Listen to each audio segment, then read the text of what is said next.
Hello, my friend, and welcome to the study on this August day. It's been summertime and August has almost passed. So on this day, I wanted to not miss our almanac for the study for the month of August as we get set together for the last 4 months of the year.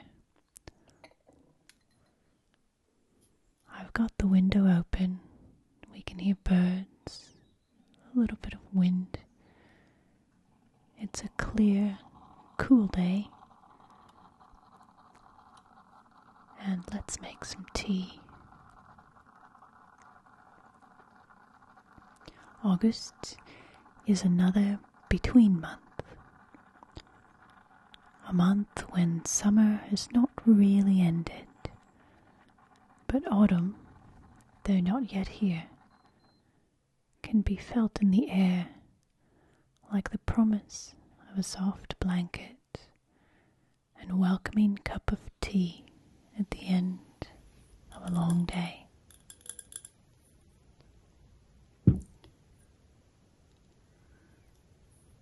Here we have our first 7 months of the Study Almanac of 2025. Look how far we've come together. All of the things we've done throughout the year. The places we've been, the people we've met, the things we've learned and imagined, the stories we've told.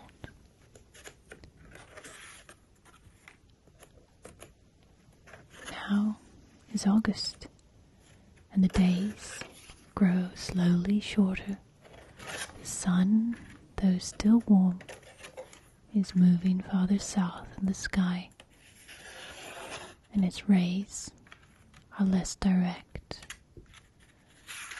The breezes whisper softly of the changing season, the cooler, darker months to come, wafting through the trees whose leaves, full and drier now, a faded rainbow of greens and yellows, have a different sound to the ear, a sound that our innermost intuition tells us is the sound of impending autumn. What do we do with this in-between? What can we see from this peak as we are poised to commence our descent towards the end of the year, the winter solstice, slowly, slowly, knowing all we know now, holding dear the things our minds have learned, the dreams our hearts have cherished. We can say goodbye to summer with style, study style, enjoying some last breaks in the sun, having that last summer drink while the atmosphere is still right, going for one more swim, making one last daisy chain. We can prepare to welcome the new season, the season of harvest, migration, of beginning of cozy making and inward looking. Here in the study, this is how we shall start our August Almanac.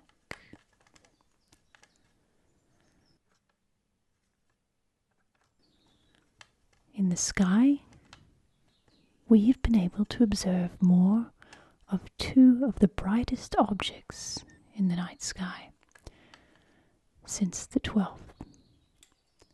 Outshone only by the moon, Jupiter and Venus known for their dazzling brightness, thanks to their highly reflective atmospheres, come together in the night sky. So if you can't sleep or are awake after 2:30 a.m., you can look for these serene planets sharing the night sky with you, floating serenely above to light your silent wonder and give your dreams a glow. Shortly after sunset on the 12th of August, the moon was rising in the east with Saturn close on its tail. Saturn can be seen now in the constellation Pisces, the fish. They'll be separated by about only 5 degrees in the sky, about the width of 3 fingers as you look into the sky. The Perseids are the brightest and most active annual meteor shower, which we also mentioned last month. They're still going on this month, with about 150 meteors per hour around the peak. The meteors are visible across the whole night sky and will appear to originate from the shower's namesake constellation, Perseus. Now, as August nears its close, we are in a new moon phase as of the 23rd, and this sliver of the moon will be waxing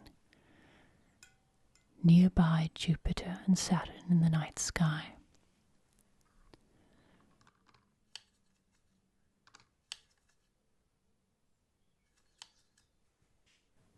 Back on our watery blue planet, whether in the northern or the southern hemispheres, it is migration season for many animal species, but especially so here in Britain, this island in between sea and ocean, tucked up against a continental landmass, the perfect environment for the dynamic life cycles of birds and their movement across ecosystems, habitats, and environs. A window on the larger ecological state of the planet, from the very smallest organism to the very apex. With their exuberant calls and aerial acrobatics, swifts, one of the highlights of summer in Britain, will soon be embarking on their epic journey back to Africa. To prepare for this first migration south, swift chicks exercise in the nest, strengthening their wing muscles. Once they set off, these young birds will spend most of their lives airborne until they're ready to raise a family of their own in 2 or 3 years' time. They can eat, drink, sleep, and even mate on the wing. Closer to the ground in the woodlands and fields, the countryside is alive with the sound of crickets and grasshoppers, chirping loudly from the undergrowth to attract mates. This is the sound of impending autumn. Some trees have already begun to shed a few yellow leaves, well before the rainbow of color that will come next season. Most young animals are now fully grown. Many have become independent and are setting out on their own, readying for the coming seasons of autumn and winter, trying their own capabilities. In the pond, lake, or wetlands, male mallards have lost their showy green breeding plumage and grown new brownish feathers. These feathers are called their eclipse plumage. Now that the breeding season is over. These male ducks, though, still have their greenish-yellow beak, while females have a brownish-orange beak. The color and vibrancy of spring and summer is gone, and we ready ourselves for the cooler months, just as the animals. Ducks molt all of their wing feathers at once, which means that they are temporarily unable to fly until the feathers grow back. This makes them susceptible to predators, and so it pays to swap their eye-catchingly iridescent plumage for something a little more low-key that will help them blend in. A curious creature to spot now is the hummingbird hawk moth. Like hummingbirds, they feed on nectar from flowers, with a wingspan of only 5 centimeters.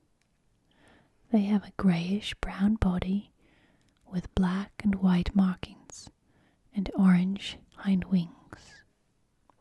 These day-flying moths migrate to the UK from North Africa and southern Europe in early summer. But as our climate warms, some are managing to overwinter in milder years. You can still see them darting between flowers and using their long proboscis to slurp up the energy-rich nectar. Their wings beat at 70 to 80 beats per second. This allows them to hover in the same way real hummingbirds do. RSPB writes that despite their size and correspondingly tiny brain, hummingbird hawk moths are thought to be able to remember their favorite flowers. For foliage this month, we turn to the bracken, ferns and moss of the magical temperate rainforests of Britain. Known as Atlantic woodland, rainforests in the UK are part of the coastal temperate rainforest biome, a globally rare habitat. Found in areas subject to the influence of the sea, these places have high rainfall and humidity and a low annual temperature. This unique habitat of ancient oak, birch, ash, pine, and hazel woodland is made even more diverse by open glades, boulders, crags, ravines, and river gorges. The climatic conditions required to form rainforests occur over less than 1% of our planet. Rainforests are one of the most biodiverse habitats in the United Kingdom. The high humidity and low temperature range create the perfect conditions for moisture-loving lichens and mosses, and some of these can contain over 200 different species of bryophytes and 100 to 200 species of lichen. In addition, fungi are also an inhabitant of these rainforests. Hazel gloves fungus grows almost exclusively on old hazel trees. This fungus is a sure sign of clean air and the wood's ancient origins, so those knowing squirrels will be silently privy to this ancient knowledge as they dream upon their pile of hazelnuts during the winter. Accordingly, these rainforests provide insect-rich environments for migrant birds such as the pied flycatcher, wood warbler, and redstart that come to the UK to breed in the summer and will be leaving as autumn is setting in. Now let us go back in time. On the southern coast of England, on the Channel, stretches the Jurassic coast, also known as the Dorset and East Devon coast, From Exmouth in East Devon to Studland Bay in Dorset, a distance of about 96 miles, this prehistoric remnant was inscribed on the World Heritage List in 2001 and spans 185 million years of geological history. Coastal erosion has exposed an almost continuous sequence of rock formations and cliffs that consist of Triassic, Jurassic, and Cretaceous rocks, spanning the Mesozoic and documenting 185 million years of geological history. This area has been desert, shallow tropical sea, and marshland, and the fossilized remains of the various creatures that have lived here have been preserved in the rocks. This coastline itself has some remarkable natural features. There are arches, pinnacles, and stack rocks. In some places, the sea has even broken through the rocky coastline to produce coves with restricted entrances and barrier beaches.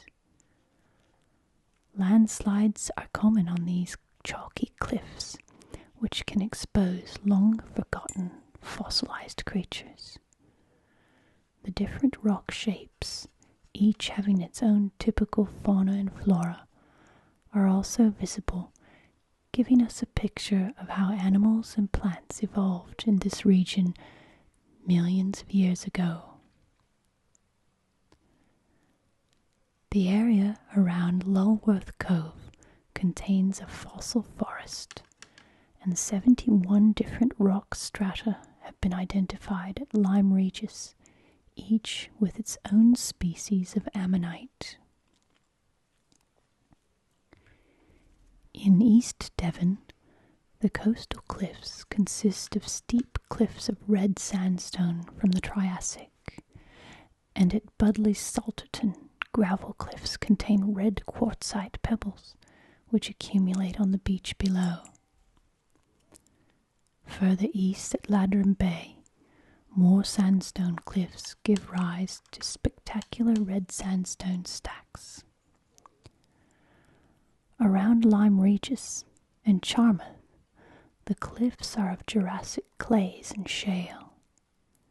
Hazel Beach, a good example of a barrier beach, encloses an intertidal lagoon, which is an internationally important site known for its biodiversity. The Fleet Lagoon, a vital shelter and feeding area for wildlife. This long, shallow stretch of water is England's largest lagoon at around 480 hectares, home to the famous Abbotsbury swanery and large numbers of overwintering Brent geese. Other avian life includes resident and migrant birds like little terns, widgeon, pochard, coots, and even the occasional osprey. In addition to its birds, the Fleet Lagoon Marine Protected Area also protects numerous plants and animals like seagrasses, stoneworts and salt marsh, and lagoon sandworms, lagoon sand shrimps, and the rare Defoe's lagoon snail. The Fleet Lagoon is also an important nursery area for several types of fish, like bass, black bream, sand smelt, mullets, and gobies. At Lulworth Cove, the waves have cut their way through the resistant Portland stone and created a horseshoe-shaped cove by eroding the softer sands and clays beyond. Erosion on this part of the coast has given us the Durdle Door, sea stacks, pinnacles such as Old Harry Rocks at Handfast Point, and at Lyme Regis, geologists have identified 71 layers of rock, each one containing fossils of different species of ammonite.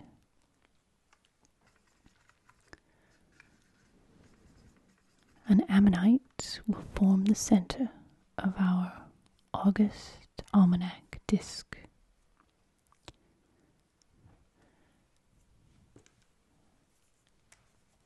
As well at the bottom as a duck, little mallard, and a swift, inasmuch as I can make this look like a swift. In the east we have the moon, a sliver, and the glow of Saturn and Jupiter. Surrounding the disk are ferns and lichen. And on the western side of the disk, what do we have? Well, recently the cliffs of Dorset have given up a rare find. They have exposed the fossilized skull of a Pliosaur. Parts of the head, backbone, and limbs of a new Thalattosuchian or Thalassosuchian, a 185 million year old ancestor of crocodiles, were found in Charmouth, Dorset. This 2-meter long fossil is one of the most complete specimens of its type ever discovered, and is giving new insights into this ancient predator. This find dates back to the early Jurassic period, and is the only one complete enough to be named the Turnasuchus hingeli. This lived in the Jurassic Ocean and preyed on marine wildlife along the coastline with its long, slender snout. Some of these Thalassosuchians became very well adapted to life in the oceans, with short limbs modified into flippers, a shark-like tail fin, salt glands, and may have had the ability to give live birth rather than lay eggs. Many of these later features are yet to evolve in the one found in the Mudstone Formation. The Pliosaur that came out of the cliffs, the Pliosaur skull that emerged from the cliffs of Dorset, is longer than most humans are tall. It had long and razor-sharp teeth that could kill with a single bite. And the back of each tooth was marked with very fine ridges that would have helped to pierce flesh and quickly extract its dagger-like fangs, ready for a second rapid attack. At 10 to 12 meters long, the Pliosaur was the ultimate killing machine. 4 powerful flipper-like limbs allowed it to propel itself at high speed. Most of their prey were fast-moving fish or octopus and squid.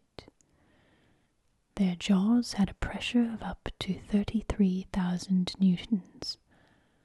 It's possible too, just as in modern-day crocodiles, that the supratemporal region had a thermoregulatory function to help buffer brain temperature. It was indeed the T-Rex of the seas.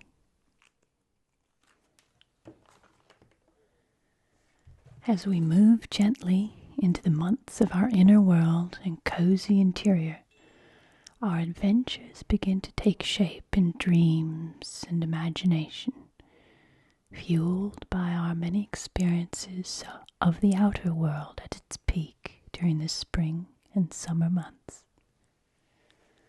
Let's set these months off with a little read from a little book about trees.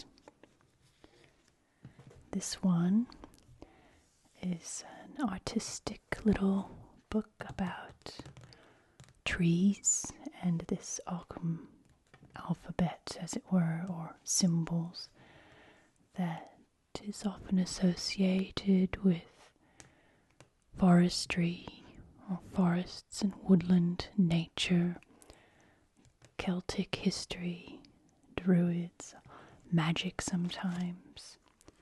So that a naturalist kind of theme.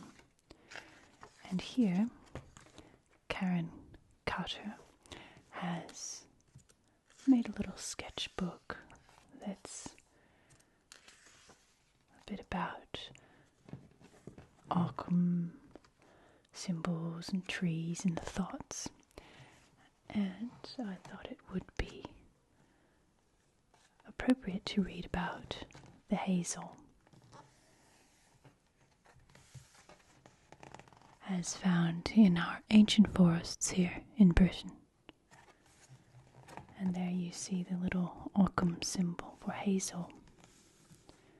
27th September, noon, cool, overcast, autumnal. The hazel I planted beside my studio window is now 10 feet tall, and in summertime gives a dappled shade of liquid greens. Watching over my creative processes, I often gaze at it when in need of inspiration.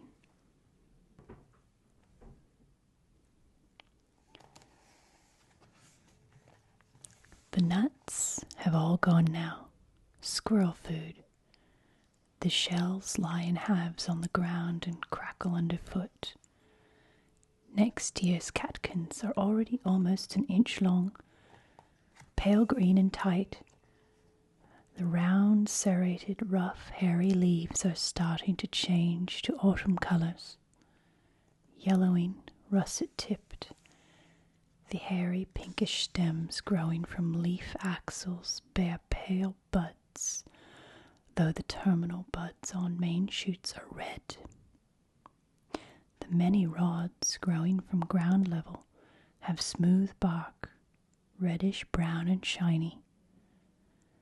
The straightest one I have earmarked as a walking stick, and having trimmed off the side shoots, I will wait until it is thick enough before cutting and carving it for my old age. And here's her little sketch of her study or studio. And here we have the Occam cull, the word for hazel.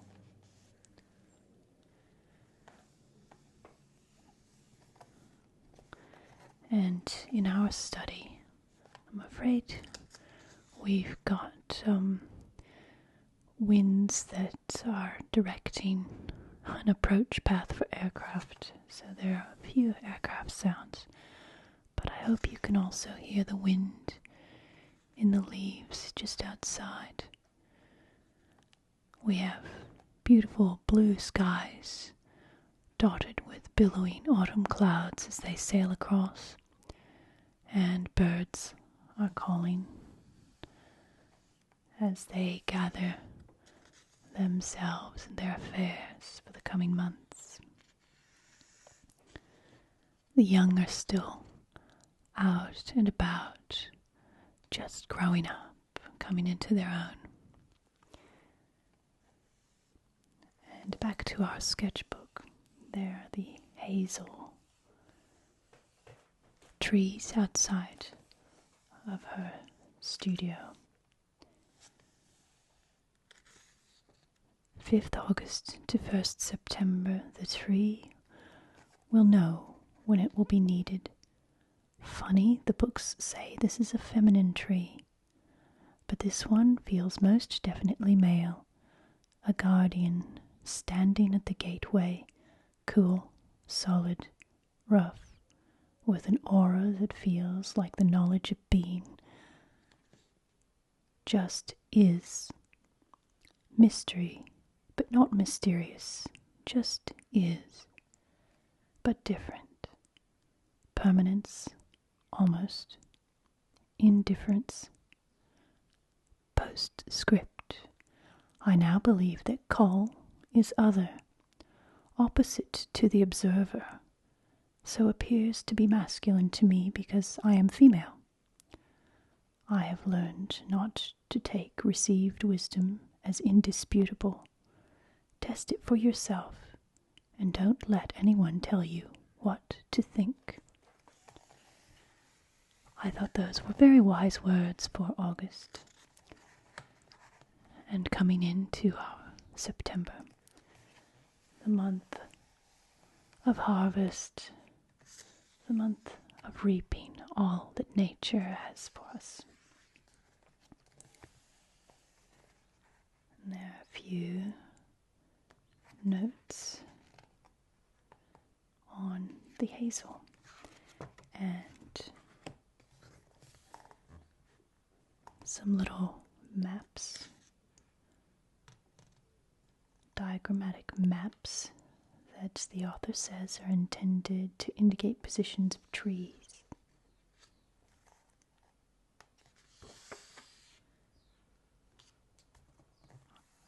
I love these diagrammatic maps. I think we should do one in this study. Again, we've done a few, but not many. They're lots of fun. Here we have the little cats there, deer, birds, hares, badgers, fish, sheep, horse. And here we have the Occam symbols. Something I imagine carved on little sticks.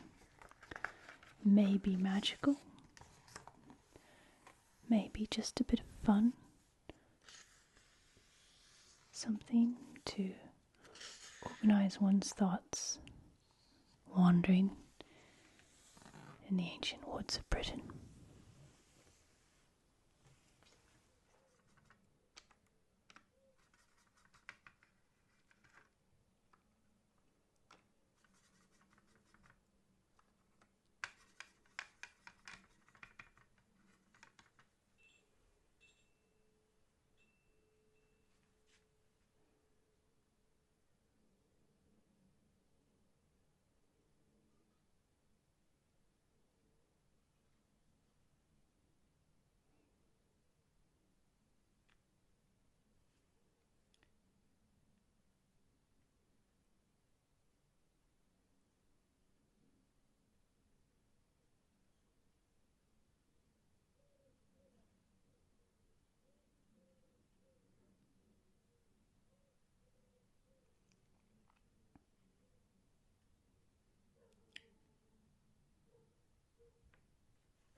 And there, my friend, is August 2025. We've made it this far into the year, and ahead are some very cozy and interesting months. Thank you for coming this far into the year with me, and I look forward to welcoming you into the study every month to the year's end and beyond. I wish you beautiful dreams and a very peaceful sleep. Be good to yourself, be kind to others, and as always, be extraordinary.